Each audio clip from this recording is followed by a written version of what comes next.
de la vida que te doy, perdóname, mi amor, y ocular tu pena, perdón.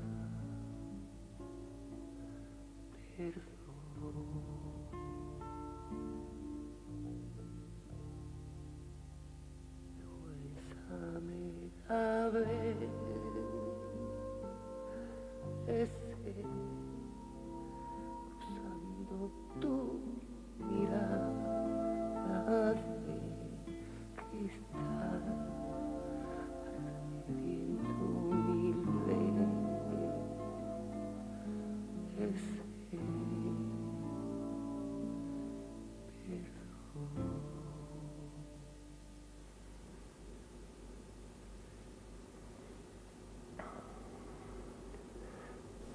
L'essentiel, pour moi, ça doit être assez simple. Quand j'ai faim, je mange. Quand je vais me coucher, c'est que je suis fatigué. Quand j'ai de la fièvre, normalement, je devrais aussi aller au lit. Donc l'essentiel, pour moi en ce moment, ça serait d'être couché. L'essentiel, c'est de faire les choses en les faisant au moment où on doit les faire. En tout cas, l'essentiel, ce n'est sans doute pas de parler de l'essentiel. L'essentiel, c'est tout sauf parler de l'essentiel. Aussi, j'aime bien être dans cette situation un peu absurde, alors que essentiellement je devrais être couché, d'être assis, et de parler de l'essentiel. Et cela me conduit aussi à une expérience qui est importante pour moi, qui est celle de l'absurde. Parce que l'absurdité, c'est certainement aussi essentiel. Une grande partie de mon existence, je l'ai vécue avec ce sentiment de l'absurde. C'est-à-dire qu'on ne fait pas les choses en le faisant. On fait autre chose que ce qu'on devrait faire. Ça me fait penser d'ailleurs à ce que me disait un jour le Dalai Lama quand je lui demandais qu'est-ce que c'est que le nirvana, et il me répond c'est voir les choses telles qu'elles sont.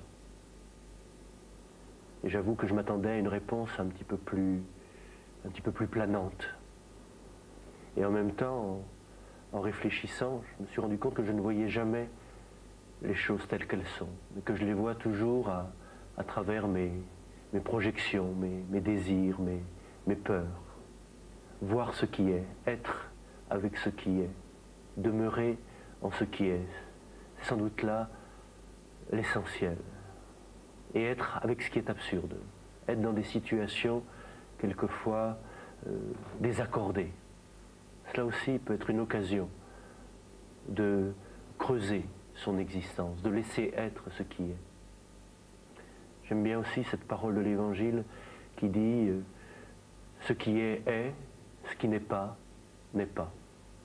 Tout ce qu'on dit de plus vient du mauvais ou vient du mental. C'est la même parole que le Dalai Lama. Ce qui est, ce qui n'est pas, n'est pas. Comment être avec ce qui est?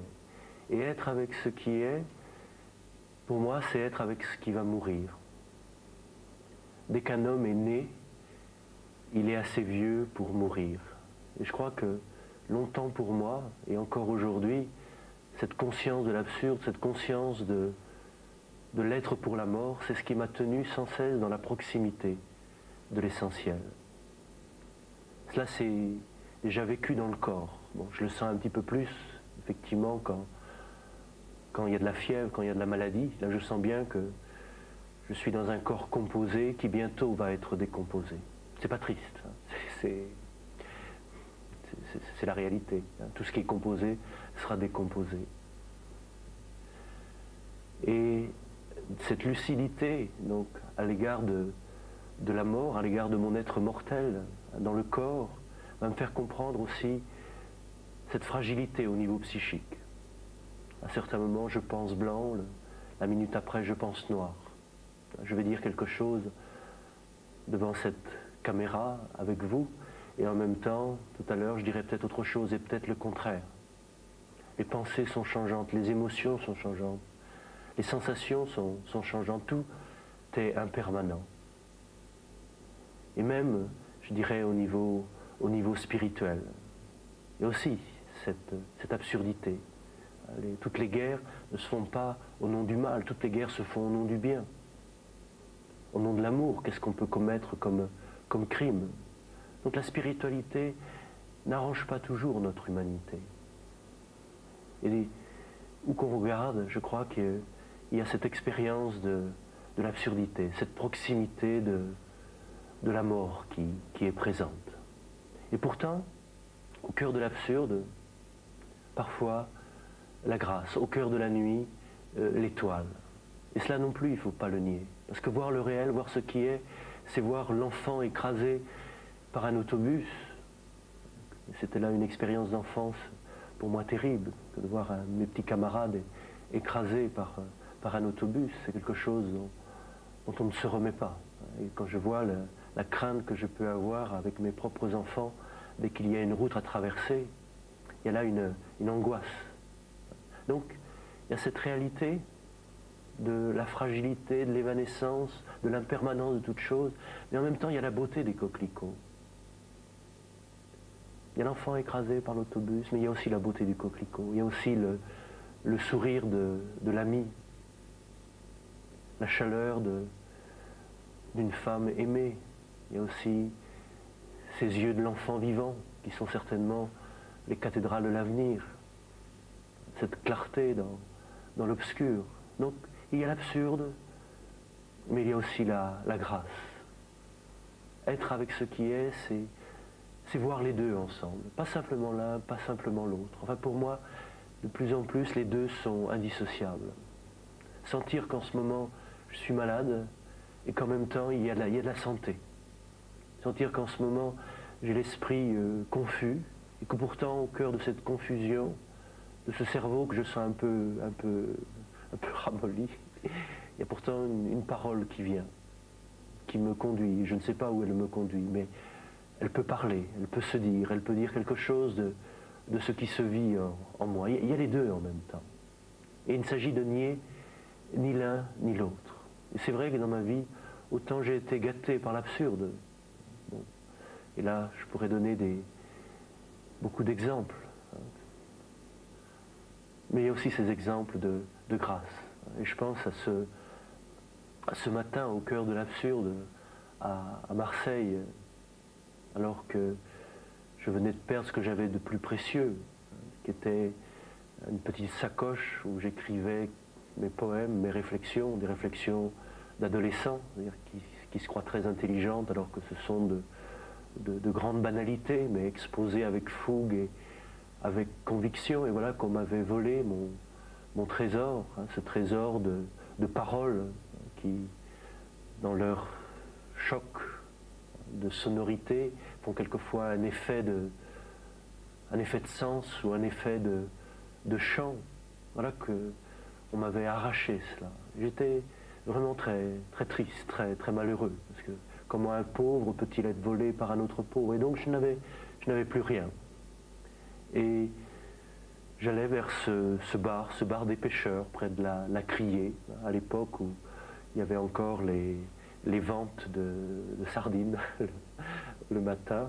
Et là, vraiment, je pleurais. Et je m'étais installé donc à la terrasse de ce café.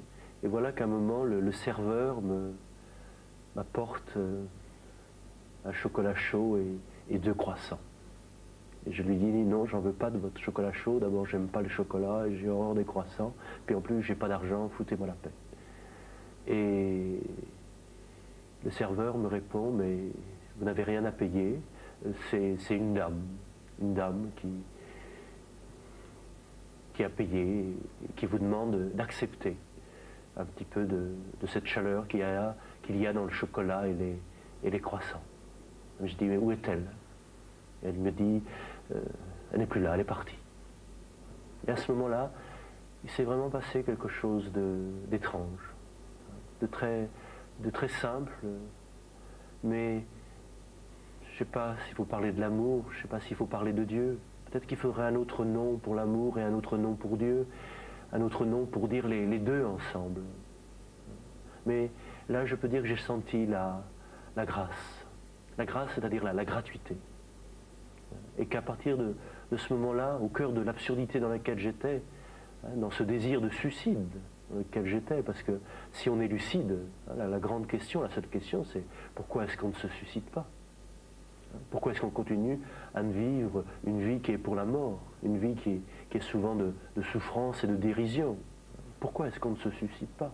Et là, j'étais dans cette question. Et au cœur de cette question, non pas une réponse avec des mots, mais du chocolat chaud et des croissants. Et pour moi, c'est vrai, quand aujourd'hui je parle de la grâce, je ne pense pas à des pages savantes d'un traité de théologie, mais je pense à cette chaleur un peu douce du chocolat et à ce gras ce côté moelleux un peu du croissant que j'ai pu tenir un moment dans ma main. Et ça a été pour moi un moment très important, parce que d'errant que j'étais, de vagabond que j'étais, à partir de ce moment-là, je devenais pèlerin. C'est-à-dire que la vie est un chemin, peut-être qu'elle n'a pas de sens, mais en marchant, c'est pas après pas qu'on découvre le sens. Et désormais, il s'agissait pour moi de marcher non seulement de long en large, d'aller ici ou là, mais de marcher aussi en profondeur, à travers ce geste de compassion, ce geste d'amitié. Je ne sais pas quels étaient les sentiments qui habitaient cette femme, mais ce que je sais, c'est que ça a réveillé en moi, non pas de l'espérance, parce que le désespoir était toujours là, c'est ça qui est mystérieux, l'absurdité était toujours là, mais au cœur de l'absurde, la grâce, au cœur de la nuit la plus noire, cette étoile. Et désormais, ma nuit était étoilée, il y avait une étoile qui pouvait me guider. Bon, cette étoile, elle m'a conduit par des drôles de chemins. Elle m'a conduit d'abord en Inde, où là j'ai pu vivre toutes sortes d'expériences, où j'étais à la recherche de sages, de saints, qui pour moi devaient être des personnes qui vivent l'instant, qui vivent cette stupeur d'être qui m'avait été donnée de toucher dans ces quelques instants de grâce, ou simplement être, cela suffit. Une joie sans objet, sans raison, être là parce qu'on est là, et laisser être ce qui est là. La rose fleurit parce qu'elle fleurit, sans pourquoi. Et de temps en temps, il y a cette possibilité qui est donnée à l'homme de fleurir, pour rien, de fleurir dans la lumière, de donner son être et son parfum. Et c'était pour moi là l'expérience de la grâce. C'est ce que j'attendais du témoignage d'un certain nombre de sages et de saints.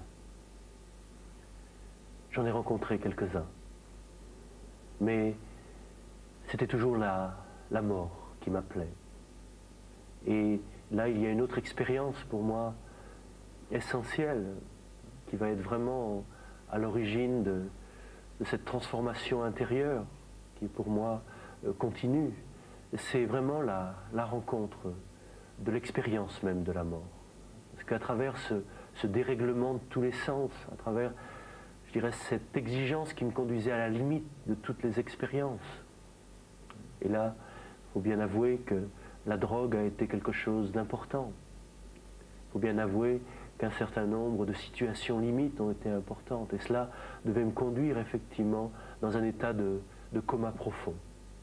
Il y a eu ce jour aussi à Istanbul où on m'a ramassé dans un fossé comme mort. C'était à une époque où cela arrivait souvent. Et c'est vrai que sur ce chemin, j'ai laissé beaucoup de compagnons dans ces fossés. Et tout le monde n'a pas eu cette grâce justement de continuer la route, de passer à travers la mort, mais aussi d'en sortir. Donc il y a eu ce jour à Istanbul où on m'a ramassé comme mort et on m'a conduit à l'hôpital, et là on m'a fait un électroencéphalogramme, et l'électroencéphalogramme était plat, donc c'était, je dirais, ce qu'on a appelé une mort clinique. Mais encore une fois, qu'est-ce que c'est que la mort? L'arrêt du cœur, l'arrêt du souffle, l'arrêt des oscillations dans le cerveau, électroencéphalogramme plat, mais bon, peut-être que ça ne suffit pas pour dire qu'un homme est mort. En tout cas, toujours est-il qu'on m'a déclaré mort, et on a donc voulu m'enterrer. Le problème, c'est que, évidemment, je ne suis pas mort, puisque je suis là. Même si je ne suis pas en très bonne santé, je suis quand même là. Alors qu'est-ce qui s'est passé? Qu'est-ce qui s'est passé? Là, il faut que je sois honnête. Et c'est vrai que bon, ce que je dis, ça n'a rien d'original, parce qu'aujourd'hui, on a le témoignage de beaucoup de personnes qui ont connu ces comas profonds, qui disent être revenus de la mort. Mais c'est vrai que j'aurais beaucoup moins de choses qu'eux à dire. Il n'y a pas eu de lumière, il n'y a pas eu de visite d'anges ou de personnes de ma famille qui venaient m'attendre de l'autre côté. Et ce que je peux dire honnêtement, c'est que donc il y a eu ce moment pour moi très, très dur, de souffrance, de ce moment où je disais non. Parce que c'est vrai que 19 ans, je trouvais ça quand même un petit peu trop tôt pour mourir, même si c'était paradoxal, j'avais désiré la mort. Mais quand on est devant, même si on a voulu se suicider, quand on est devant et que ça fait mal, il y a quelque chose en nous qui dit non. Et là je disais non, et la souffrance était intolérable. Puis il y a un moment, j'ai dit bien, après tout tu l'as voulu, tu l'as bien cherché, oui, enfin accepte la mort. Tu ne sais pas ce qu'il y a de l'autre côté, parce qu'il faut quand même bien le dire, cette période, j'étais toujours totalement athée, puisque j'étais né dans un milieu où la foi n'avait pas d'importance. Et donc, pour moi, c'était par l'expérience qu'il fallait découvrir la vérité des choses et de moi-même. Donc, il y a eu ce non. Puis, il y a eu le moment du oui. Et à travers ce oui, la souffrance a cessé. Mais c'était en même temps comme si je sortais de mon corps. Pour prendre une image, bon, ce n'est qu'une image. C'est comme si l'oiseau était dans une cage, et voilà que l'oiseau commence à déployer ses ailes et à sortir de la cage. Donc il y a ce moment où effectivement je me suis vu en dehors du corps. Et pour moi, ça sera par la suite une source de réflexion intéressante. C'est-à-dire que l'information qui anime nos cellules en ce moment, qui anime nos atomes, cette information qui va cesser d'informer cette matière dans laquelle nous sommes, rien ne nous dit qu'elle n'a pas d'existence en dehors de la matière qu'elle informe. En tout cas, qu'on y croit ou qu'on n'y croit pas, il y a eu pour moi cette expérience. C'est-à-dire que l'information subsiste en dehors du corps qu'elle informe. Mais à cette époque-là, il n'y avait pas tous ces mots pour en parler. Mais c'est comme si l'oiseau était sorti de sa cage. Et puis, comment dire, c'est comme si le vol sortait de l'oiseau. Et là, il ne reste plus que l'espace. Bon, tout ce que je dis en ce moment, c'est pas ça. Parce que dès qu'on parle, on est dans l'espace-temps. Or, ce que j'essaie d'exprimer, là, c'est une sortie de l'espace-temps. Donc, d'une sortie aussi de ce dont le langage peut rendre compte. Toujours est-il qu'il y a, pour moi, une expérience du rien. Dire c'est rien de ce que je peux dire, rien de ce que je peux penser, rien de ce que je peux éprouver. C'est rien et c'est pas rien. Bon, c'est rien et c'est mieux que rien. Donc là, il faudrait être Raymond DeVos pour en parler. J'aime bien le mot anglais, nothing. C'est-à-dire, c'est pas une chose, c'est pas un quelque chose, mais c'est. Donc tout ce que je peux dire, c'est qu'il y a là, au cœur de l'expérience de la mort, une expérience d'un pas quelque chose, de quelque chose qui n'est pas de l'ordre du pensable, mais qui est. Donc il y a eu ce moment, encore une fois, qui n'est pas du temps. Et puis, paraît-il, alors ça on me l'a dit de l'extérieur, quelque chose a remué en moi. Et là aussi, si je peux employer des images, c'est comme si le vol rentrait dans l'oiseau, et comme si l'oiseau rentrait dans la cage. Et à ce moment-là, de nouveau, c'était la douleur. Et j'étais de nouveau dans cet espace-temps. Et là, il m'a fallu par la suite donc une assez longue convalescence, mais avec une difficulté à, je dirais, replacer ce vol dans mes ailes, et de replacer ces ailes, ce déploiement de conscience, je dirais, dans l'espace-temps, dans le corps que je suis aujourd'hui. Et pour moi, je vous disais, c'est vraiment l'expérience essentielle. Parce que c'est à partir de ce moment-là que je me suis vraiment interrogé sur qu'est-ce qui est vraiment, qu'est-ce qui reste quand il ne reste plus rien. Là, je pense à ce que dit Ramana Maharshi, quand on lui posait la question où va-t-on après la mort? Et il répond, eh bien après la mort, j'irai là où je suis depuis toujours. Et ainsi, il coupait court à toutes les élucubrations que l'on peut faire sur la vie avant la vie ou sur la vie après la vie. Je vais là où j'ai toujours été. Et effectivement, pour moi, il y a là quelque chose que l'on peut vérifier. Parce que ce qui est au-delà de l'espace-temps, c'est aussi à l'intérieur de cet espace-temps que nous pouvons le vivre.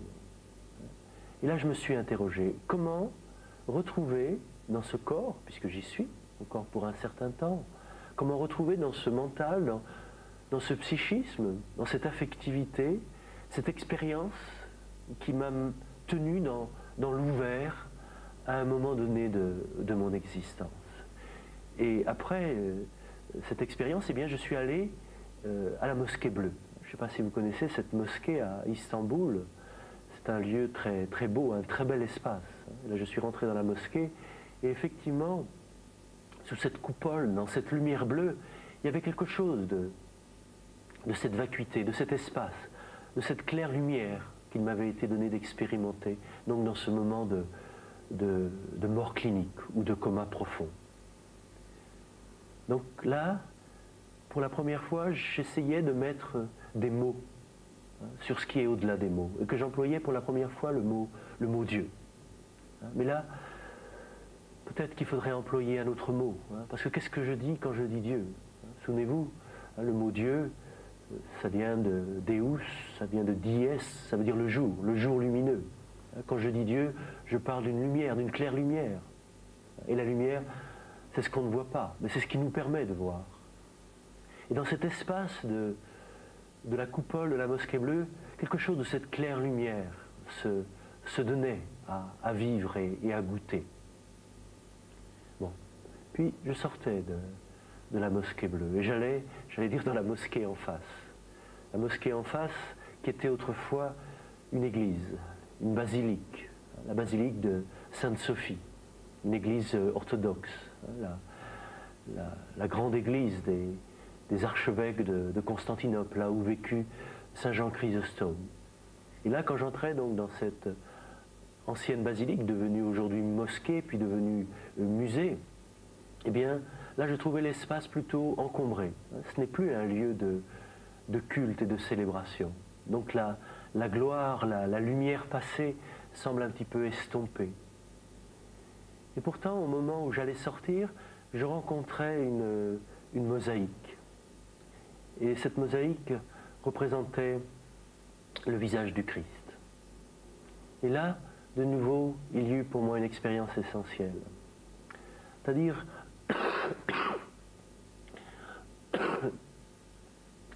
que l'expérience de cette vacuité qui trouvait un écho dans la coupole, dans l'espace bleu de la Mosquée Bleue, cette fois je le trouvais dans l'espace d'un regard. Souvent je me pose la question, quelle différence y a-t-il entre ce qu'on appelle Dieu ou ce qu'on appelle la grande nature? Quelquefois je me dis la différence qu'il y a entre Dieu et la nature, c'est la différence qu'il y a entre le bleu du ciel et le bleu d'un regard. C'est toujours du bleu. Mais dans le bleu d'un regard, il y a quand même quelque chose de plus. Il y a une qualité de présence de plus que dans le bleu du ciel. Et là, pour moi, dans ce regard du Christ, il y avait à la fois l'espace, ce nothing, vécu au cœur de l'expérience de la mort, il y avait cette lumière bleue qui remplissait l'espace de la mosquée, mais aussi une qualité de présence, comme un regard.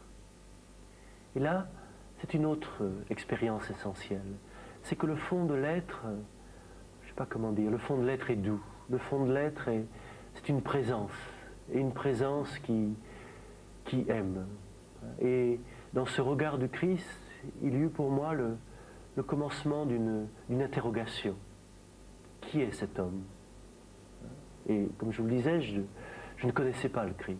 Et là, je suis allé interroger la tradition orthodoxe. Je me dirigeais vers le Fanard, non loin de Sainte-Sophie, qui est le patriarcat orthodoxe. Et là, dans la cour, je rencontrais un vieillard. Et je lui racontais un petit peu mon expérience. Et il m'écouta avec extrêmement de patience. Il me disait, il va me prendre pour un fou, pour un illuminé. Mais non, ça lui semblait tout à fait normal de vivre des choses pareilles. Et il me conduit vers l'église. Et là, il me conduit devant une icône. Et devant l'icône, il me montre les 2 lettres qu'il y a écrites de chaque côté du visage du Christ. Et là, il y a écrit « Oon ». En grec, « Oon », ça veut dire « celui qui est ». Et il me dit que celui qui est, c'est celui qui a dit dans l'Évangile « Avant qu'Abraham fût, je suis ». Et à ce moment-là, c'est vrai que d'entendre ce mot égoémie, je suis celui qui est, eh bien, là aussi, bon, excusez-moi de parler des effets psychosomatiques de réalités qui ne sont pas du tout d'un ordre psychique ou physique, mais bon, justement, c'est ça qui est mystérieux, c'est que les expériences spirituelles ou les expériences intérieures, c'est aussi dans un corps, c'est aussi dans des émotions, c'est aussi dans une affectivité qu'on les vit. Et c'est vrai que d'entendre ce « je suis » et de regarder son visage, eh bien, je tombais dans les pommes. Il m'a fallu un certain temps, eh bien, effectivement, pour comprendre que si ça me touchait tant, c'est que je savais que lorsque Jésus dit « Avant qu'Abraham fût, je suis », ce n'est pas du baratin, ce n'est pas simplement des mots. Parce que ce « je suis », c'était mon expérience. Au-delà de « je suis un homme », au-delà de « je suis fatigué », au-delà de « je suis fiévreux », au-delà de « je suis mort », il y a un pur « je suis ». Et c'est peut-être là l'expérience essentielle, puisque c'est l'expérience de l'essence de mon être, du pur « je suis » au cœur de mon petit « je suis ». Et c'est donc à partir de ce moment-là que je me suis intéressé au christianisme. Et c'est vrai que le Christ m'a fasciné, parce que dans un premier temps de ma vie, il n'y avait que l'homme, que la matière qui existait. Et cela me conduisait je dirais, à cette expérience de l'absurde. Parce que c'est vrai, s'il n'y a que l'homme, s'il n'y a que la matière qui existe, il n'y a que de l'être pour la mort. Et pour moi, ce n'était pas une pensée philosophique, c'était une angoisse, c'était quelque chose de vécu. Et puis il y a eu cette autre période, après ce tournant de la grâce, à travers un chocolat chaud et 2 croissants, il y a eu cette expérience que, effectivement, que c'est peut-être Dieu seul qui existe. Et c'est vrai qu'en Inde, les sages que je rencontrais, leur parole, c'était de me dire qu'il n'y a que Dieu qui existe. La matière, le monde, c'est Maya, c'est l'illusion. Mon corps, ma pensée, mon psychisme, tout ça, c'est de l'illusion, c'est transitoire. C'est composé, ça sera bientôt décomposé. Et il y avait en moi cette déchirure, parce que je ne pouvais pas nier mon corps, puisqu'il avait faim, il avait soif, il était fatigué, il était bien là. Et en même temps, quand je regardais un enfant, ou dans le regard d'un être aimant, je voyais bien qu'il y avait quand même autre chose que de la matière. Qu'à travers ce regard d'un être humain, il y a quelque chose de plus que le bleu du ciel. Donc je ne pouvais nier ni l'un ni l'autre. Et c'est vrai que dans le Christ, il y a eu pour moi comme cette réconciliation. Parce que l'humain et le divin ne sont plus séparés. Tout ce que je connais de Dieu, c'est toujours à travers un être humain que je le connais. Mais il n'y a pas, je dirais, d'humanité sans Dieu. Il n'y a pas d'humanité sans cet espace, sans cet ouvert qui l'informe. Et en même temps, il n'y a pas de Dieu sans homme. Il n'y a pas de Dieu sans forme qui l'incarne. Donc, là, dans le Christ, il y avait cette synthèse. Et c'est beaucoup plus tard, donc j'en viendrai à comprendre que le Christ, c'est l'archétype de la synthèse. Et quand je dis l'archétype, ça veut dire que c'est une structure à l'intérieur de moi-même, qui travaille de l'intérieur pour faire la synthèse entre l'éternel et le temps, entre le créé et l'incréé, entre la matière et l'esprit. Le Christ en moi, bon, alors là, toute la difficulté, c'est qu'effectivement, quand on parle du Christ aujourd'hui à des personnes, tout de suite, on a des images, mais des images extérieures. Et c'est là, je crois, tout le travail d'un chemin spirituel ou d'une initiation, c'est le retrait des projections. C'est de découvrir que le Christ n'est pas à l'extérieur, mais il est à l'intérieur de nous-mêmes. Il est cet archétype de la synthèse. C'est-à-dire ce qui en nous fait le lien entre la matière et l'esprit, entre l'humain et le divin. Et là, c'est vrai que, bon, c'est toujours à travers des expériences sensibles que je comprends les choses. Excusez-moi, c'est peut-être un petit peu trop concret, mais c'est pas de la spéculation. Et cela, je me rappelle encore cette expérience dans un musée à Thessalonique. Et j'entrais dans une salle, et dans une des salles, il y avait un Bouddha. Vous savez, un Bouddha magnifique. Vous savez, ce beau visage rond, lunaire, les yeux mi-clos. Et puis, vous le sentez, toute la lumière est à l'intérieur, tout est dedans. Le monde s'efface. Une qualité de présence, de sérénité. Et puis, j'entre dans une autre salle. Et là, c'est la beauté des Apollons. Alors là, c'est la beauté du muscle. C'est la beauté de la fesse. C'est la beauté mais une beauté extérieure, avec des grands yeux, mais des grands yeux ouverts, mais vides. Et là, je me disais, c'est encore la même chose. D'un côté, tout est dedans, et d'un autre côté, tout est dehors. D'un côté, eh bien, il s'agit de rentrer à l'intérieur, de quitter le monde, pour vivre l'essentiel à l'intérieur de nous-mêmes. Et puis de l'autre côté, je dirais l'essentiel, c'est l'action, c'est de faire. L'essentiel, c'est mon corps. Donc de nouveau, tout est à l'intérieur, tout à l'extérieur. Il n'y a que Dieu qui existe, ou il n'y a que la matière qui existe. Et ces œuvres d'art exprimaient pour moi ces antinomies dont j'avais tellement de mal à vivre la synthèse. Puis, il y a eu cette rencontre avec, de nouveau, une icône russe, un visage du Christ. Et dans ce visage, eh bien, il y avait à la fois la sérénité, la tranquillité des Bouddhas, avec un je ne sais quoi de blessé. Comme si la souffrance aussi était assumée. La maladie, le malheur était assumé dans ce visage. Il n'était pas nié. Mais à travers cette souffrance, à travers l'épreuve, il y avait aussi cette sérénité, cette lumière. Les yeux étaient ouverts, mais ils n'étaient pas vides. Et en même temps, ils n'étaient pas fixés sur quelque chose de précis. Les yeux demeuraient dans l'ouvert. Ils regardaient bien, ils voyaient bien ce qu'ils voyaient, mais n'étaient pas arrêtés par ce qu'ils voyaient. Ce regard de l'icône, je crois, est là aussi un sujet de méditation sans fin. Parce que il y a la réalité de l'idole. L'idole, c'est ce qui remplit le regard, mais c'est aussi ce qui bouge le regard, c'est ce qui arrête le regard. L'icône, c'est ce qui ouvre le regard. C'est ce qui, à travers le visible, nous montre l'invisible. Bon, ça c'est vrai au niveau du regard, mais c'est vrai au niveau de la science. Tellement d'intelligence ont l'intelligence arrêtée parce qu'ils savent. Pour moi, l'imbécilité, c'est avoir une intelligence arrêtée parce qu'elle sait. Et être intelligent, c'est avoir une intelligence non arrêtée parce qu'elle sait. Parce que ce qu'on sait, c'est si peu. Mais tout ce qu'on ne sait pas, c'est immense. Comment garder un regard non arrêté par ce que l'on voit? Comment garder une intelligence non arrêtée par ce qu'elle sait?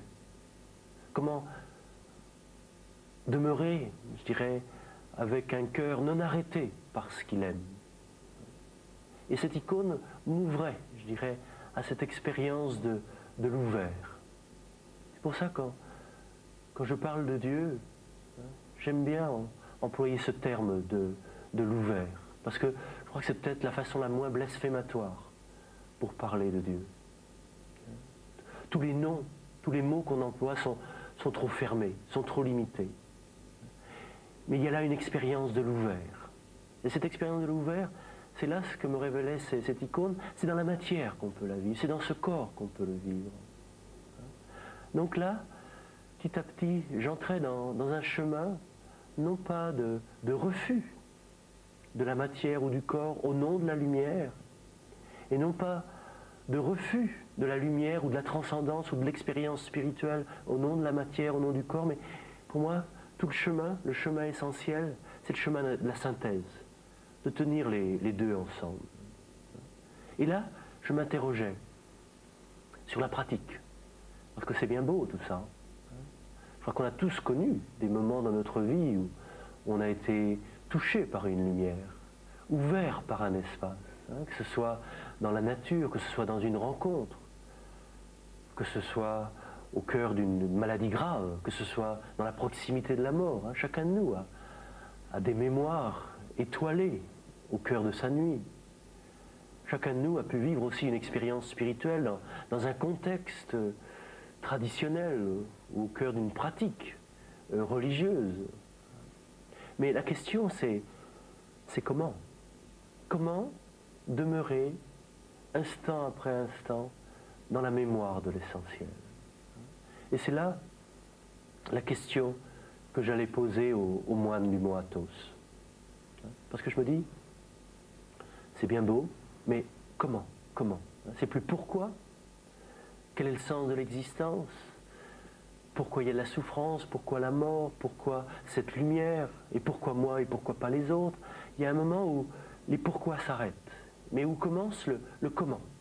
Comment entrer en contact avec cet espace, avec cette lumière, avec ce qui en moi ne mourra pas, avec cette dimension de moi-même qui n'appartient pas à ce qui est composé et qui sera bientôt décomposé. Et là, j'entrais dans la pratique de l'hésychasme. Vous savez, cette tradition des moines du mont Athos, qui nous vient des déserts d'Égypte, et qui nous vient aussi de l'Évangile. Et cette pratique, qui est pour moi une pratique de ce que j'appellerais une anamnèse essentielle. Qu'est-ce que c'est que l'anamnèse? C'est à travers tout ce que l'on fait, garder en soi la mémoire de l'essentiel, c'est-à-dire la mémoire de l'être, la mémoire de l'incréé. Et cela, cette anamnèse se fait à travers le souffle. Et là, je me rappelle du père Séraphin, ce moine un petit peu bizarre, vous savez, qui, quand on arrivait chez lui, commençait à aboyer. Enfin, et bon, là, je vous fais je dirais c'est un petit chien, mais lui, c'était parfois une espèce de monstre. Et quand on venait pour recevoir un conseil spirituel et qu'on recevait en pleine figure un aboiement, c'était pas toujours agréable. Ce qui fait que pour beaucoup, eh bien, ils prenaient la fuite avec ce jugement tout à fait normal, encore un cinglé de plus. Mais c'est vrai qu'au mont Athos, ça ne manque pas. Mais avec un petit peu de persistance, eh bien, on découvrait que cet homme était ce qu'on appelle un fol en Christ. C'est-à-dire quelqu'un qui va cacher sa sagesse sous les apparences de la folie. Parce que vous le savez bien, sur un chemin spirituel, le plus grand danger, c'est de se prendre au sérieux. C'est de se croire sage. Ça, c'est la plus grande bêtise, c'est la plus grande folie. Et pour lui, aboyer était un bon moyen pour se rappeler à lui-même qu'il était aussi un chien, qu'il était aussi une bête.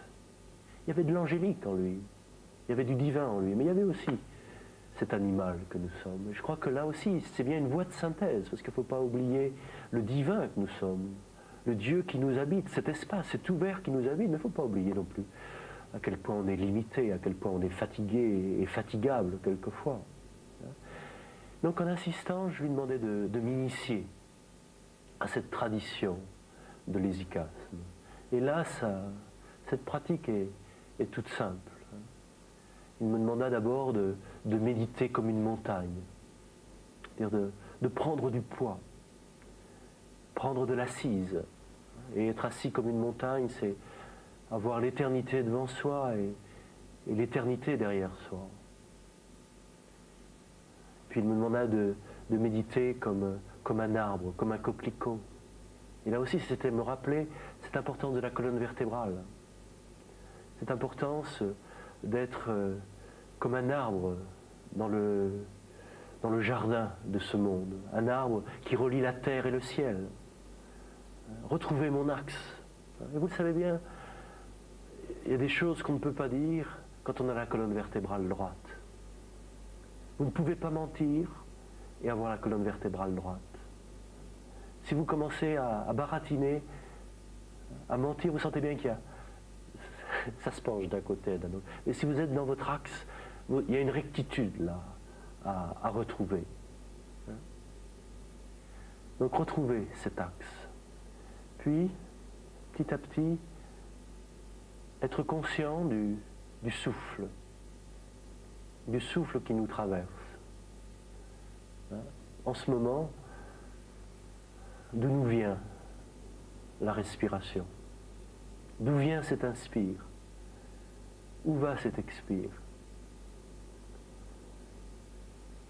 Petit à petit, il me conduisait vers cet espace qui est à la source de la vie et où retourne la vie. Et en cela, eh bien, effectivement, il me rappelait que dans la tradition, prier, c'est respirer. Prier, ce n'est pas penser à Dieu, c'est pas avoir des idées sur Dieu. Mais c'est respirer en lui. C'est laisser être le souffle de l'être au cœur de notre respiration. Et là, il ne faisait que me transmettre la prière proposée par Jésus à la Samaritaine. Vous vous souvenez, dans l'évangile de Saint Jean,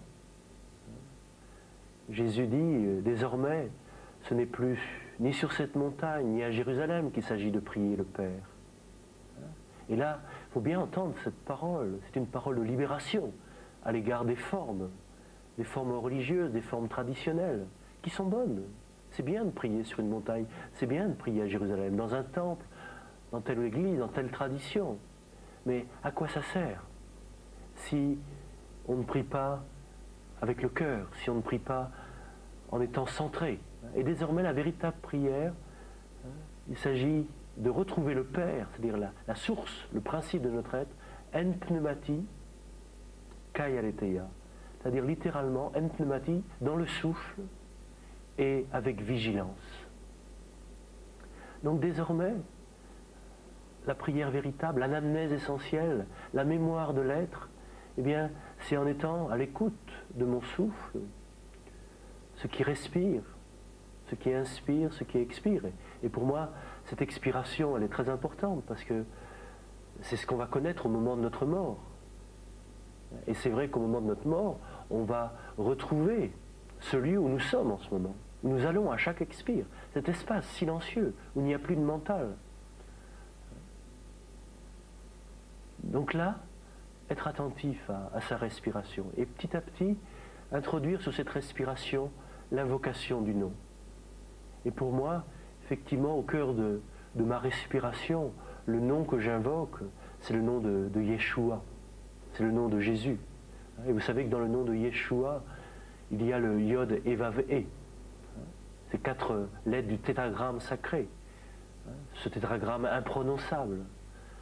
C'est le nom de celui qui est, avec la petite lettre Shin au milieu, qui me rappelle que celui qui est, c'est celui qui aime. Donc dire le nom de Jésus, c'est me rappeler qu'au cœur de mon souffle, il y a la présence de l'être, qui m'inspire et qui m'expire. Et que cet être est un être qui aime. Et que cet être est en moi en train de faire la synthèse entre ce corps fatigué que je suis, et l'espace immaculé qui habite les profondeurs de l'être. C'est ce qui fait le lien entre la parole et le silence. Ce silence, d'où vient la parole? et où retourne la parole. L'essentiel, c'est peut-être cet espace d'où vient l'inspire et où retourne l'expire. C'est peut-être ce silence d'où vient la parole et où retourne la parole. Cet espace où en cet instant, la vie nous est donnée et où retourne notre vie.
Le Père Séraphin était ce qu'on appelle dans la tradition chrétienne un fol en Christ, c'est-à-dire quelqu'un qui se méfie par-dessus tout sur la voie spirituelle du sérieux, de cette gravité que peuvent quelquefois avoir ceux qui prétendent être arrivés. Être arrivés à quoi? À quelque chose, à un état de conscience particulier? Dans le domaine spirituel, on n'est jamais arrivé, on est toujours en chemin. Et là, le danger, c'est de se prendre au sérieux, c'est l'inflation de l'ego. Et une certaine forme de folie peut nous délivrer de ce regard quelquefois idolâtre que l'on peut poser sur nous. Chez les soufis, c'est ce qu'on appelle aussi la voie du blâme. Être considéré comme rien par les autres, surtout pas comme étant quelqu'un de spirituel. Et le Père Séraphin était dans cette lignée. C'est-à-dire que, avant de le rencontrer, j'avais entendu toutes sortes de ragots, de paroles sur lui. Certains le considéraient vraiment comme un très grand saint, mais d'autres comme un simple d'esprit, comme un fou, ou même comme quelqu'un de dangereux. Et c'est vrai que quand on s'approchait de lui, il fallait faire un peu attention, parce que il aboyait. Ce n'était pas un chien, mais il aboyait. De façon de mettre à l'écart tous ceux qui étaient un petit peu engagés dans un espèce de, entre guillemets, de trip spirituel, à la recherche d'expériences un petit peu exotiques ou fantastiques. Et puis, quand il vous regardait, il avait un regard un petit peu terrible. Il faisait l'inspection, une sorte de diagnostic, et un peu comme un rayon laser. Et il disait, « Ah, vous, il est descendu jusque-là. » Il montrait le front. Vous, peut-être un petit peu plus bas, jusqu'à la gorge. Mais bon, pas dans le cœur, pas dans les entrailles. Et là, bien sûr, il parlait du Saint-Esprit, du degré, on pourrait dire, d'incorporation ou d'accueil du souffle saint, de la présence même du divin. Il disait, là, le Saint-Esprit, je ne l'ai vu descendre jusqu'aux pieds que chez le moine Silouane, au Mont Athos. Bon, pour moi, c'est vrai que le Saint-Esprit, il était un petit peu rentré dans la tête, un petit peu, à certains moments, jusqu'à la gorge. Mais le cœur était inhabité, les entrailles non visitées. Et comme je lui demandais l'initiation, la connaissance, un chemin, une méthode pour aller vers cette lumière, vers cette paix, cette hésikia, puisque vous le savez, le mot hésikia est la traduction du mot shalom en hébreu, qui est la traduction du mot shanti en sanskrit. Et le mot shalom, littéralement, veut dire être entier. Nous ne sommes pas en paix parce que nous ne sommes pas entiers. Il y a des parties de nous-mêmes qui n'existent pas. Il y a des parties de nous-mêmes dans lesquelles le souffle, l'Esprit Saint n'habite pas. Et tant que l'Esprit Saint ne nous habite pas dans notre entièreté, il n'y a pas de paix. Donc cet hésikia que je cherchais, eh bien, il fallait que la motivation soit profonde. L'hésychasme, c'est donc d'abord la rencontre d'une motivation et d'une transmission. De la même façon que dans certaines traditions, on fait ses vœux monastiques sur un arbre généalogique, c'est-à-dire que ce que nous recevons, qui nous l'a transmis, et qui l'a transmis à celui qui nous l'a transmis, c'est toute une lignée, c'est toute une famille dans laquelle nous entrons. Eh bien, la tradition hésychaste, c'est aussi entrer dans une lignée, dans une famille, et c'est important de savoir qui nous transmet la pratique, dans quel souffle, dans quel esprit cela nous a été transmis. Mais cela demande aussi notre motivation, une forte motivation.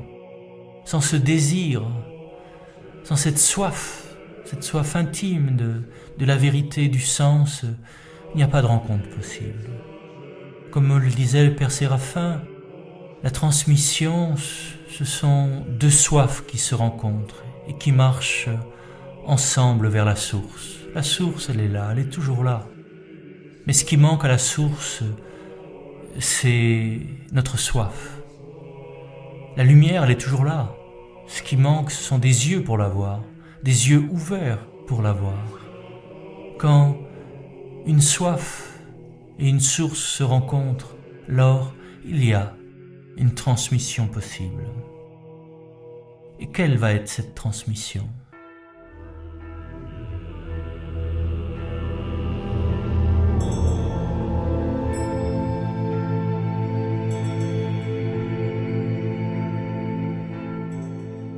Le premier mot que le Père Séraphin m'a dit lorsque je suis entré dans cette voie, c'est « assieds-toi ». Assieds-toi comme une montagne. Méditer, ce n'est pas penser à Dieu, avoir des idées sur Dieu. D'abord, s'asseoir. Et s'asseoir comme une montagne. De tout son poids, de toute sa pesanteur, de toute sa matière. Là, nous sommes dans une pratique qui ne consiste pas à planer, à sortir du corps, à faire des voyages hors du corps. Nous sommes dans une pratique d'enracinement. Il s'agit de revenir sur terre, d'accepter cette terre, cette finitude, cette matière dans laquelle nous sommes. C'est là que l'esprit veut s'incarner, dans ce corps, avec ses limites, avec ses faiblesses, ses fatigues, ses maladies. Assieds-toi comme une montagne.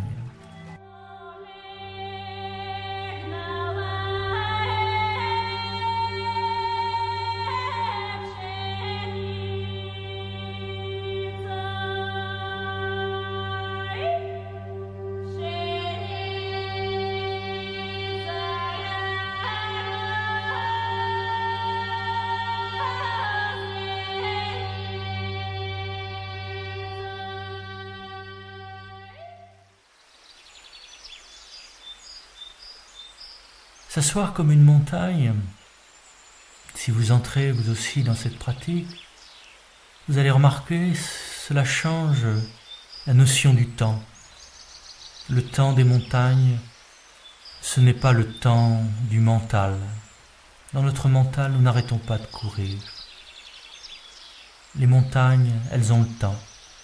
S'asseoir avec l'éternité derrière soi, l'éternité devant soi, l'éternité en soi. Prendre le temps de s'asseoir. Pas seulement donner du temps au temps, mais donner du temps à l'éternel. S'asseoir comme une montagne, c'est aussi accueillir tous les temps, les bons et les mauvais temps, la pluie, l'orage, le soleil brûlant, l'humidité. Il y a toujours sur une montagne un versant ensoleillé et un versant à l'ombre. Il s'agit d'accepter en nous-mêmes la montagne que nous sommes, avec tous ces climats. Certains jours, je médite et c'est le brouillard. Quelquefois, c'est un soleil de plomb. Parfois, c'est la brise légère. C'est le souffle léger du soir. Accueillir l'agréable comme le désagréable. Sans rechercher quelque chose de particulier. Méditer comme une montagne, c'est méditer sans but, sans vouloir ceci, sans vouloir cela. Simplement laisser être ce qui est. Cela va me demander non seulement quelques jours, quelques mois, et vous le sentez bien, avant d'arriver dans cette assise du simple fait d'être là, totalement là, de tout son poids, de toute sa présence, de toute sa matière. C'est un exercice extrêmement rigoureux, celui de l'assise immobile, qui est là, qui accueille ce qui est là, agréable, désagréable, et qui laisse passer ce qui passe et qui demeure avec ce qui demeure. Méditer comme une montagne, ce n'est pas encore la méditation hésychaste. Aussi, Après un certain temps, le père Séraphin vient me trouver en me disant « Arrête de jouer les grandes souches, remue-toi un peu. Tu n'es pas une montagne, tu es un être humain. Mais avant de méditer comme un être humain, apprends à méditer comme un coquelicot. La montagne me donnait le sens de l'éternité. Ce que j'avais à apprendre maintenant du coquelicot, c'est le sens de l'instant, la fugacité, la fragilité. Méditer, c'est être dans l'instant, saisir l'éternel dans l'instant, comme le coquelicot qui, le jour, fleurit et le soir se flétrit. Le sens de l'impermanence de toute chose, de l'évanescence de toute chose, et en même temps de la droiture de toute chose. Il s'agit d'être un instant bien orienté. Le coquelicot, dans sa fragilité, il a néanmoins la tige droite. Et c'est là un deuxième aspect important de la méditation hésychaste. La colonne vertébrale droite, comme un arbre, comme l'arbre de vie planté au milieu du jardin. Avoir de profondes racines dans la matière, mais aussi cet élan vers la lumière, droit vers la lumière. La méditation hésychaste, c'est cette orientation vers la lumière. C'est ce qu'on va appeler la philokalie, l'amour du beau, l'amour de la beauté. Et cette lumière n'est pas simplement ce qui est au-dessus de notre tête, c'est aussi ce qui nous enveloppe, c'est ce qui nous entoure. Le ciel, il est au ras des pâquerettes, il contient, il accueille tout ce qui pousse sur la terre. Retrouvez en nous cet axe terre-ciel. C'est la colonne vertébrale. C'est la tige du coquelicot. C'est le tronc de l'arbre. Tiens-toi droit.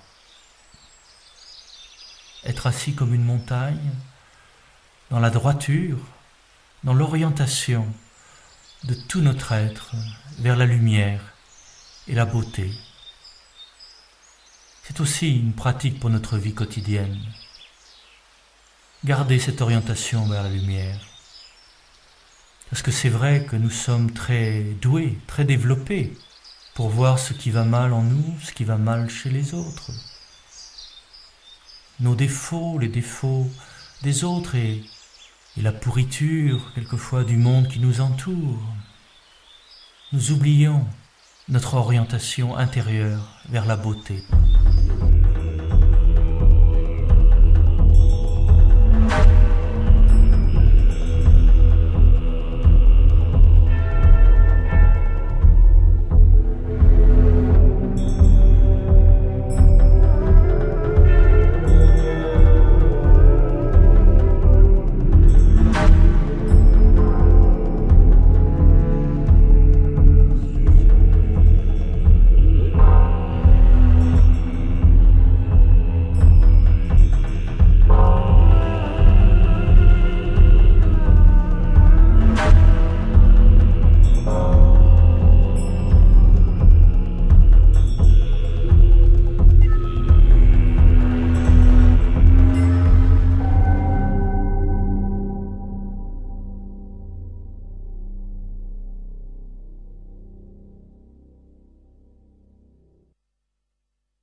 Grégoire de Nice disait que l'homme est un miroir libre.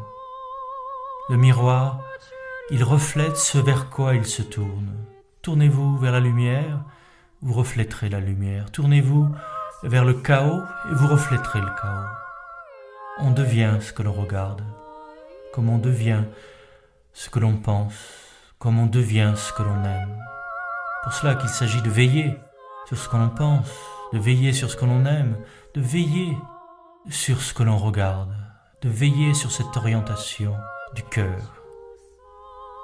Et à ce propos, je pense à cette petite anecdote d'un vieux moine qui énervait un petit peu ses disciples parce que il voyait toujours ce qui était beau chez les autres, dans le monde. Et vous le savez bien, le monde, il n'est pas si beau. Il y a de véritables crapules, la laideur, la méchanceté, la perversité. Cela existe. Comment garder notre regard tourné vers le beau, vers la lumière? Et un jour, des jeunes disciples de cet ancien invite ses compagnons à mettre sur le chemin du vieux sage quelque chose de laid, la pourriture d'un chien en décomposition. Ils mettent ça sur le chemin où le vieillard avait l'habitude de passer. Et le jeune garçon dit, là on verra s'il trouve ça beau.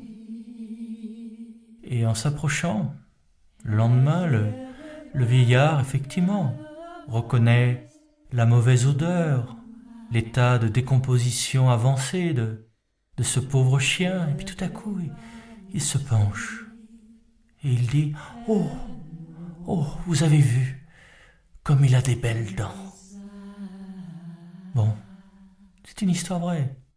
Cela nous rappelle qu'on a tous des belles dents quelque part, un petit os, une étincelle de lumière, et qu'au cœur même de la pourriture, il s'agit de garder notre regard orienté vers la beauté.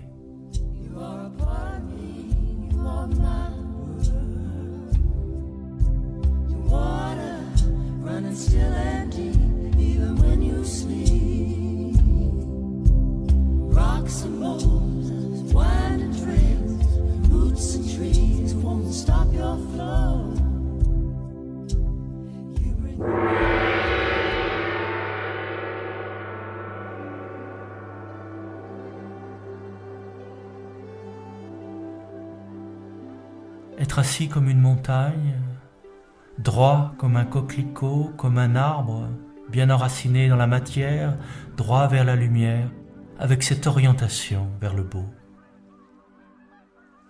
Le troisième pas sur notre pratique de la méditation, c'est la respiration.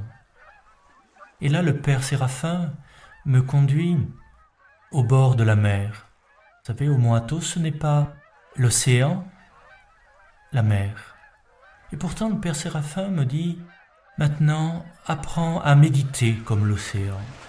Comme si, voyez en moi le jeune garçon, l'enfant, qui avait passé beaucoup de ses vacances au bord de l'océan Atlantique, et qui quelquefois se laissait emporter par le flux et le reflux des vagues. Médite comme un océan. C'est-à-dire, laisse-toi porter par le souffle, par l'inspire et par l'expire. Il ne s'agit pas de compter sa respiration, de mesurer sa respiration. D'une certaine façon, de faire la planche sur le souffle, se laisser porter par ce souffle et respirer de plus en plus profondément. Méditer, c'est respirer, me disait le Père Séraphin. Et vous le sentez, cette parole est l'écho même de ce que Jésus a transmis à la Samaritaine. Les vrais adorateurs, c'est en pneumati, dans le souffle, qu'ils doivent adorer. Inspirer, expirer, expire, expire, expire profondément. Laisse venir l'inspire. Méditer comme un océan. Et puis, avec cette image de l'océan, j'ai compris également que il y a des vagues à la surface, mais le fond de l'océan est tranquille. Pendant la méditation, il y a souvent des vagues dans le mental, des pensées, des images qui vont, qui viennent. Ne pas avoir peur de cela. Se souvenir du fond de l'océan, de la tranquillité, du silence qui est au fond de l'océan, et revenir au fond de l'expire, aller vraiment au fond de l'expire, dans cet espace inconnu, d'où vient la vie et où retourne la vie. Méditer comme un océan. Le quatrième pas, le Père Séraphin me conduit dans un jardin, non loin de la skite de Sainte-Anne. Et là, il y avait non seulement des coquelicots, la montagne, le bruit de la mer, très proche, il y avait aussi 2 ou 3 tourterelles qui se recoulaient des mots d'amour tendre. Enfin, je suis une mauvaise tourterelle. Et là, je dois vous avouer quelque chose, c'est que j'ai connu un moment d'impatience, parce que j'étais venu au Mont Athos pour apprendre la prière spirituelle, et voilà que on me propose une montagne, un coquelicot, l'océan comme maître de méditation. On ne me parle toujours pas de Dieu, jamais du Christ. Et maintenant, ce qui m'est proposé comme maître de méditation, de la volaille. Une volaille qui roucoule. Et au moment même où je me sentais un petit peu plus calme, plus silencieux, jour et nuit, vous pouvez vous imaginer ce que cela peut provoquer pour quelqu'un qui est bien assis, tranquille, et voilà, ce roucoulement dont on ne comprend pas toutes les nuances, qui est là pour vous, comme pour vous sortir de la méditation. Le Père Séraphin me fait comprendre petit à petit que méditer, c'est aussi entrer dans le mystère du son. En hébreu, le verbe méditer, aga, littéralement, ça veut dire émettre un son avec le fond de sa gorge. C'est le grognement de l'ours dans la Bible ou le roucoulement de la tourterelle. Donc là, j'étais invité à laisser monter en moi un son. Et le roucoulement de la tourterelle au Mont Athos, c'est le Kyrie eleison, Kyrie eleison, Kyrie eleison, Kyrie eleison. Dans les monastères grecs où Gospodi pomilum, Gospodi pomilum, Gospodi pomilum, Gospodi pomilum, dans les monastères russes.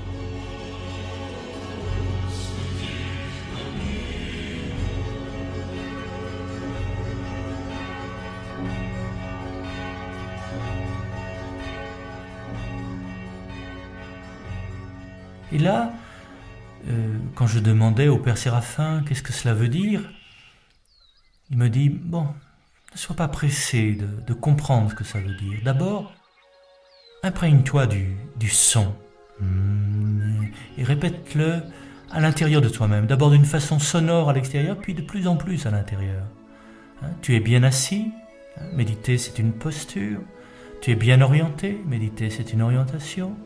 Tu respires profondément, méditer c'est une respiration. Et méditer, c'est aussi une invocation. Et au Mont Athos, notre invocation, c'est Kyrie eleison, Kyrie eleison. Bon, s'il faut traduire, aie pitié. J'avais entendu cette parole-là à certaines messes d'enterrement ou de mariage. Étant non-croyant, pour moi ça ne voulait pas dire grand-chose. Mais je n'aimais pas beaucoup cette expression, aie pitié. Il y avait quelque chose d'un peu pleurnichant, pleurnichard. Et là, le Père Séraphin me dit, Kyrie eleison, ça veut dire envoie ton esprit, envoie ton souffle, envoie ta clarté. C'est comme un appel d'air. On n'en peut plus et on appelle l'air. Tu es à bout de fatigue, tu es à bout de... Tu appelles. Et c'est comme un souffle. Kyrie eleison, Kyrie eleison, Gospodi pomelo, Gospodi pomelo. Et entre dans la puissance du son. Puis tu remarqueras que le son a aussi cette vertu, c'est de rassembler ton mental qui est dispersé. Il s'agit de lui donner ce que dans la tradition on appelle la prière monologique. Monos, un, une seule parole, une parole simple, pour revenir de la dispersion. Et c'est cette parole, c'est cette invocation simple qui petit à petit va nous conduire au silence. C'est très proche de ce qu'on appelle dans les traditions orientales un mantra. Un mantra, littéralement, c'est un instrument de pensée. Man, la pensée, tra, l'instrument, un instrument de pensée pour nous conduire au-delà de la pensée. Puisque nous sommes des êtres qui vivons dans le mental, il s'agit de donner une nourriture à ce mental, un son, un chant, un mot, un nom, Et ce nom, ce mot, va nous conduire petit à petit au-delà du mental, au-delà même du son. C'est à partir du son que l'on va vers le silence. C'est à partir de ce mot que l'on va au-delà de tous les mots. C'est à partir de ce nom qu'on entre dans le mystère même du nom.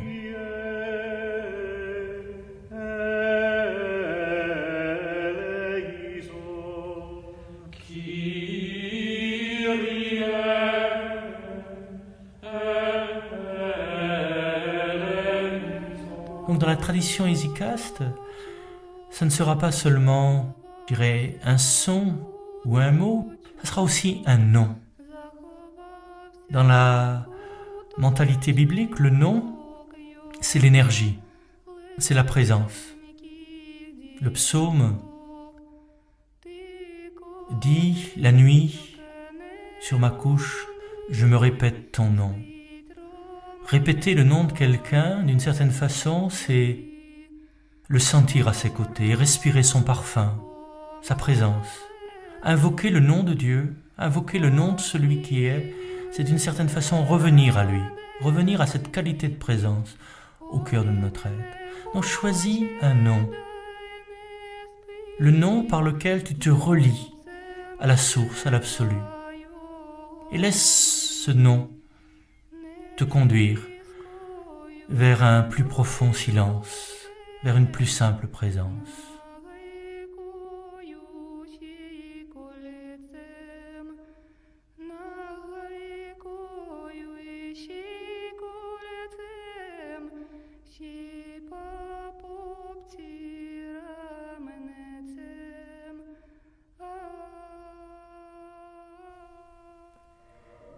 Puis,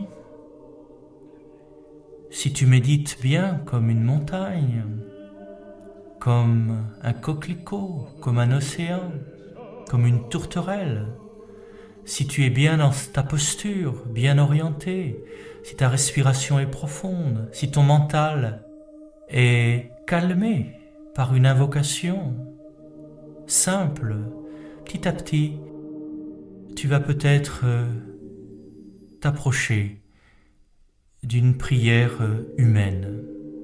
Prier, méditer comme Abraham, méditer comme un être humain. Le Père Séraphin, dans l'initiation qu'il me proposait, vous le sentez, était non seulement un grand moine, mais aussi un bon thérapeute. Il avait très bien senti chez moi cette instabilité, cette façon de rêver à la spiritualité, d'en parler quelquefois, mais c'était si loin du souffle et de la vie, et qu'avant de me proposer l'illumination, il fallait d'abord connaître la guérison. Là, nous sommes vraiment dans la théologie des pères de l'Église. La grâce ne contredit pas la nature, mais la confirme et la guérit. Avant de parler d'illumination, il s'agit de guérir la nature, de nous remettre en connexion avec les éléments. Et une prière humaine, être un homme, c'est prier comme un arbre, comme une rivière, comme un oiseau. C'est récapituler en soi, je dirais, les différents plans de l'être. Le monde minéral, le monde végétal, le monde animal. Et le propre de l'homme, eh bien, c'est le cœur. L'être humain, c'est ce lieu où l'univers prend conscience de lui-même. C'est ce lieu où l'univers a un cœur. C'est ce lieu où l'univers devient capable de méditation et de prière. C'est là la fonction de l'être humain. D'être dans l'univers, cet espace où l'univers a un cœur, où l'univers prend conscience de lui-même, l'univers prie. Voici tout à coup que vous êtes quelqu'un. C'est l'expérience d'Abraham. C'est aussi l'expérience de quelqu'un comme Claudel, plus proche de nous. Un jour, il rentre dans la cathédrale de Notre-Dame de Paris. Il a la tête pleine de concepts à propos de Dieu. Et voilà que dans quelques instants de méditation profonde, de silence, il ressort de la cathédrale en disant « Voici tout à coup que vous êtes quelqu'un ». Dieu n'a pas changé, Dieu est Dieu, la réalité est toujours la réalité, il n'y a pas d'autre réalité que la réalité. Mais c'est Claudel qui a changé. L'être, il est ce qu'il est. Mais notre façon d'appréhender l'être, c'est cela qui peut changer. On peut appréhender le vivant avec son intelligence, avec notre sensualité, notre sensorialité. On peut aussi l'appréhender avec le cœur. Et le propre du cœur, c'est de tutoyer toute chose, c'est d'entrer en relation avec toute chose. C'est le cœur qui nous fait passer du monde des objets au monde des présences.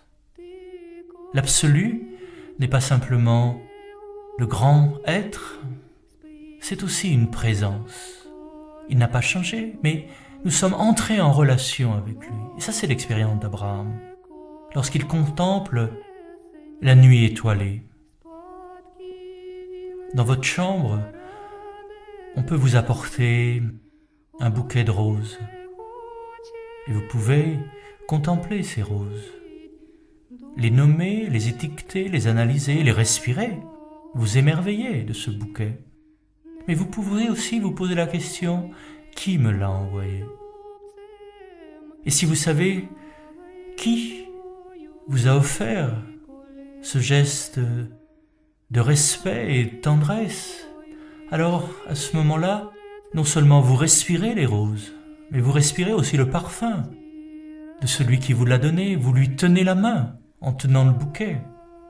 C'est ce qui est arrivé à Abraham. Une nuit, il se met à respirer ce bouquet d'étoiles, cette immensité, cette beauté. Et voici que tout d'un coup, dans ce bouquet d'étoiles, il respire la présence qui fait être ce qui est, qui fait qu'il y a quelque chose plutôt que rien. Voilà tout à coup qu'il y a quelqu'un, une présence qui l'enveloppe. Et c'est cette présence qu'il va non pas appeler, parce que son nom est au-delà de tous les noms, mais il y a comme un pressentiment du réel, de la présence du réel. Et c'est la prière du cœur, le pressentiment d'une présence qui nous habite, qui nous enveloppe, ce logos qui est en tout et en tous, cette main qui nous offre ce grand bouquet qu'on appelle l'univers, tous ces buissons ardents, toutes ces nuits étoilées, tous ces grains de sable, tous ces myosotis, ces plus petites choses. Tout ce qui vit et respire est désormais perçu au cœur d'une présence. La prière du cœur.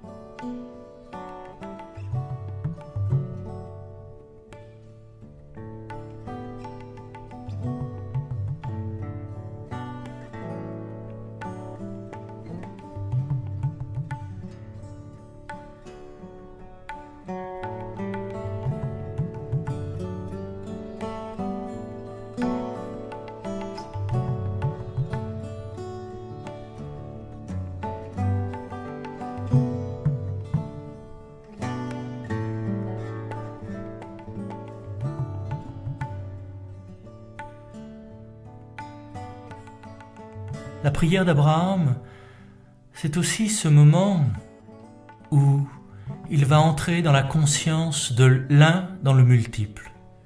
C'est l'épisode de Mambré, du chêne de Mambré. Au milieu du jour, Abraham est assis à l'ombre du chêne. Et voilà que se présentent à lui 3 étrangers, 3 inconnus. Et le texte est assez curieux. Il passe sans cesse du pluriel au singulier. Il y a 3 présences et Abraham n'en voit qu'une. Et certains verront dans ce texte comme une préfiguration de ce qu'on appellera l'unitrinité. L'un dans le multiple, Et c'est effectivement l'expérience d'Abraham. C'est aussi l'expérience de la prière du cœur. C'est l'expérience de la sagesse, puisque le mot sagesse, vous le savez, le mot sapienza, le verbe sapere, cela veut dire goûter. Le sage, c'est celui qui a du goût. Celui qui sait goûter la présence de l'un dans le multiple. Il y a 3 personnages, il en voit un. C'est l'unique à travers les 1001 choses, les 1001 nuits, toute cette diversité de l'univers qui exprime la grandeur et la beauté de l'unique réel. C'est encore un autre aspect de la prière, de la méditation, hésychaste, méditer comme Abraham. Méditer comme Abraham, c'est encore faire un pas de plus. Souvenez-vous, lorsqu'Abraham monte vers la montagne avec son fils Isaac, on appelle généralement ce passage dans la Bible le sacrifice d'Isaac. Il faudrait plutôt dire le non-sacrifice d'Isaac, puisque justement, au niveau de l'histoire des religions, c'est là un moment très important. Puisque Yod et Vav, l'être qui est ce qu'il est, refuse justement le sacrifice d'Isaac. Le couteau, il ne tombe pas sur le fils d'Abraham, mais il tombe sur le lien entre Isaac et le père, entre le père et le fils, ce lien, cet attachement. Lorsque Abraham monte vers le sommet de la montagne, il pense à son fils. Lorsqu'il redescend de la montagne, ce n'est plus son fils, c'est le Fils de Dieu, c'est le Fils de la vie, c'est le Fils du vent, ce n'est plus mon fils. Vous sentez bien, la pratique de la méditation va nous conduire à ce moment où il s'agira non pas de détruire quelque chose, il ne s'agit pas de renoncer à quoi que ce soit, surtout pas à ce qui est bon et à ce qui est beau. Il s'agit de renoncer à nos attachements, aux liens, à notre dépendance à l'égard des choses. Et qu'est-ce qu'il y a de plus précieux pour nous ? Qu'est-ce qui pour nous est le plus cher, le plus précieux ? Il faut savoir que le grand maître de la vie, un jour ou l'autre, nous demandera d'y renoncer. Mais y renoncer, c'est surtout pas détruire ce à quoi nous tenons, c'est détruire la dépendance que nous avons à l'égard de cela. Et pour un Hébreu, pour Abraham, qu'est-ce qu'il pouvait avoir de plus cher que son fils unique ? Et c'est ce lien, c'est cet attachement que la montagne de la méditation va nous permettre de dépasser. C'est le dépassement de l'ego. Dans un autre langage, on dira que cette montagne, c'est la montagne du lâcher-prise. On desserre notre étreinte, notre empreinte, et on laisse être. Mon fils n'est pas simplement mon fils, c'est le fils de la vie. Et Abraham avait aussi à vivre cela avec sa femme. Vous vous souvenez de ce passage dans la Bible où voici tout à coup que cette femme donc, qui s'appelle Sarai, qui veut dire ma princesse, devient Sarah, qui veut dire princesse. Vous sentez bien l'initiation qu'a dû vivre Abraham. Tu n'es pas simplement ma femme, ma princesse, à moi, mais tu es princesse par toi-même. Tu existes sans moi. Tu peux exister avec moi, mais tu existes aussi sans moi. Tu es princesse, tu as ton propre principe en toi-même. Que ce soit avec Isaac, son fils, ou avec Sarah et Sarah, sa femme, la méditation va conduire Abraham à ce détachement, à ce lâcher-prise, qui est l'expérience même de la liberté à l'égard de ce que nous possédons, à l'égard de ce que nous aimons, qui est l'expérience aussi qui va nous rendre capables de rendre l'autre libre, libre à l'égard de nous-mêmes et d'exister avec nous, mais aussi sans nous. Méditer comme Abraham, c'est aussi cela.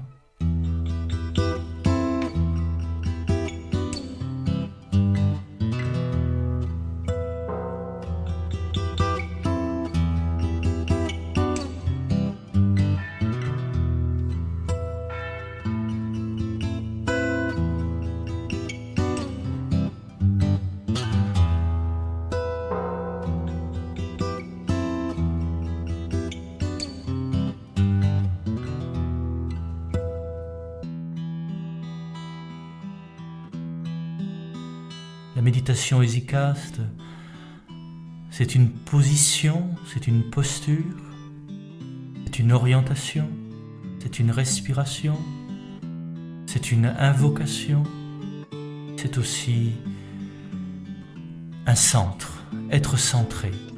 Et le centre dans la tradition chrétienne, c'est le cœur. Vivre toute chose à partir du cœur. Une vie qui n'a pas de centre, c'est une vie qui n'a pas de sens. Fais la même chose en étant centré. Fais la même chose sans être centré. Tu perçois tout de suite la différence. Méditer, c'est avoir un cœur. Et c'est là une parole qu'on se répète souvent en moi tous. Aie un cœur et tu seras sauvé. Aie un centre et tout ce que tu feras aura du sens. Quoi que tu fasses, il n'y a plus de petites choses, il n'y a plus de grandes choses. La seule question, est-ce que tu es centré quand tu le fais? Ou est-ce que tu es à côté de ton centre? Est-ce que tu es à côté de toi-même? Est-ce que tu es dans cet état que les anciens appelaient amartya, qu'on traduira malheureusement par le mot péché? Être en état de péché, c'est être à côté de son centre, c'est être désaxé. Reviens à ton cœur, c'est-à-dire reviens à ton centre. Faire toute chose avec un centre, méditer comme Abraham, c'est-à-dire marcher en présence même du vivant. Et Yod-Hé-Vav-Hé, l'être qui est, ce qu'il est, inspire à Abraham cette belle parole. Marche en ma présence et sois parfait ou deviens accompli. Vous remarquerez que Dieu ne dit pas à Abraham, sois parfait pour être digne de ma présence. Mais marche en ma présence, sois centré et tu deviendras accompli. L'accomplissement est une conséquence, on pourrait dire presque naturelle, de la méditation. Il ne s'agit pas de rechercher la perfection, de rechercher tel ou tel but, telle image que nous avons de la plénitude, de l'accomplissement. Mais il s'agit de marcher avec conscience, avec vigilance, dans le souffle et la vigilance, en demeurant centré. Et alors, la perfection, l'accomplissement vient comme un fruit qui naît de la fleur, comme la fleur naît de la graine. Il y a là quelque chose à la fois très simple, très naturel. Et le plus spirituel, c'est toujours le plus naturel. Méditer comme Abraham, méditer avec un cœur. Et alors peut-être que tu vas t'approcher de cette autre étape. Et là, le Père Séraphin me disait maintenant, je ferais mieux d'aboyer. Parce que qui peut parler de méditer comme Jésus? Nul ne connaît le Fils si ce n'est le Père. Et pour méditer comme le Fils, il faudrait avoir en soi son propre esprit, son propre souffle, avoir les sentiments qui étaient dans le Christ lui-même. Donc là, c'est une méditation qui ne s'apprend pas. Père Séraphin ne connaissait pas Victor Hugo, mais il aurait pu me dire « Tout ce qui s'enseigne ne mérite pas d'être appris. » La méditation ne s'enseigne pas, ne peut pas être apprise. Ce qu'on peut apprendre, c'est à être dans une bonne posture, c'est à respirer profondément, c'est à invoquer le nom, c'est à lâcher prise. Mais ce n'est toujours pas la méditation. Ce sont les conditions pour que l'état de méditation se réalise. Le maître ne peut que nous préparer à cela. Mais la méditation elle-même, elle vient quand elle vient. Et comme le dit Jésus dans l'Évangile, de tout homme qui est né de l'esprit, on ne sait ni d'où il vient ni où il va. C'est comme le vent. Tu vois l'arbre remuer, la feuille s'agiter, mais le vent lui-même, tu ne sais ni d'où il vient, ni où il va. Et ainsi en est-il de tout homme qui naît de l'esprit. Qui naît de l'esprit. Et cette parole est bien à écouter comme une parole spirituelle, parce qu'au niveau psychologique, c'est important de savoir d'où on vient et où on va. Mais d'un point de vue spirituel, on ne sait pas d'où on vient, où on va. Et peut-être que cela n'a pas d'importance. Jésus disait, je viens du Père, je retourne au Père. Je reviens de l'abîme, je retourne à l'abîme. Je viens du silence et je retourne au silence. C'est ce qui se vit au cœur de chacune de nos méditations. Il y a un souffle qui vient de cet océan, de cet abîme silencieux et qui retourne au silence. Il y a des pensées, il y a des paroles qui sortent du silence, qui retournent au silence. C'est le silence qui est important. Méditer comme le Christ. Et là, le Père Séraphin me disait, le Christ, c'est l'archétype de la synthèse. C'est un terme de Maxime le Confesseur. L'archétype, c'est-à-dire que ce n'est pas un modèle historique dans le passé, mais que c'est une image intérieure. Et c'est l'image de l'homme en Dieu et de Dieu dans l'homme. C'est l'image du fini ouvert à l'infini. C'est l'image du temps ouvert à l'éternel. L'éternel dans le temps dans l'éternel. C'est la synthèse du créé et de l'incréé. Aussi, quand on invoque le nom de Jésus, ou quand on évoque, qu'on visualise le nom de Jésus, la présence de l'archétype de la synthèse, eh bien, on va vers l'absolu en assumant notre condition relative. Plus on va au bout de notre humanité, plus on s'approche de Dieu. Plus on va vers Dieu, plus il s'agit de devenir un être humain. L'humain et le divin ne sont pas séparés. L'éternel et le temps ne sont pas séparés. L'incréé et le créé ne sont pas séparés. La claire lumière et la lourde matière ne sont pas séparés. Il s'agit de vivre cette synthèse à l'intérieur de nous-mêmes. Méditer comme une montagne, de tout ton poids, toute ta présence. La colonne vertébrale est droite, bien orientée vers la lumière. Accueillir dans ce temple le souffle, le pneuma. Respirer doucement, profondément, comme un océan. Sur le rythme du souffle, accueillir le nom, l'invocation qui est juste pour nous, qui nous ajuste à la présence de l'absolu avec le cœur, avec notre centre le plus intime. Et petit à petit, jour après jour, pas après pas, sentir mûrir, fleurir en nous cette synthèse de lumière et de matière, d'éternité et de temps, d'humanité et de divinité. Petit à petit, le Logos se fait chair, l'information créatrice accomplit sa mission dans la forme fragile que nous sommes.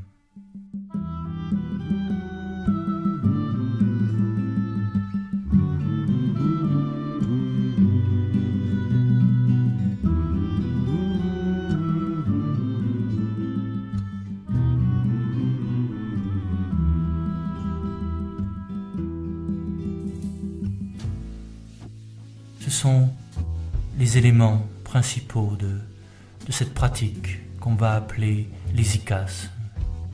Cette pratique dont le but est de nous conduire à cette hésychia, à cette paix intérieure. Une paix qui ne dépend ni de notre environnement, ni de notre état mental, ni de notre état psychique. On peut être en paix et au cœur même de l'angoisse. Cette paix n'est pas un état psychique, mais un état ontologique. C'est cette béatitude qui est au fond même de notre être. C'est le but, c'est la présence. Mais, vous le savez bien, on n'apprend pas à méditer dans un livre, on n'apprend pas à méditer à une conférence, ou en écoutant un disque ou une cassette. On apprend à méditer en méditant. Et un petit peu de pratique, quelques instants de pratique, on en sait plus que dans une multitude de de théorie. Et c'est à cette pratique qu'à la suite du Père Séraphin, à la suite du Saint Starets Silouane, à la suite de Saint Séraphin de Sarov, de Maxime le Confesseur, de Grégoire de Nice, de Clément d'Alexandrie, de tous ces pères du désert, de Saint Marc, de Saint Jean, de la Samaritaine. C'est à la suite de Jésus lui-même que je vous invite à entrer dans cette beauté cachée, secrète, au cœur même de notre souffle. Laissez être celui qui est là, demeurez en sa présence, marchez en sa présence, pour notre bien-être et pour le bien-être de tous.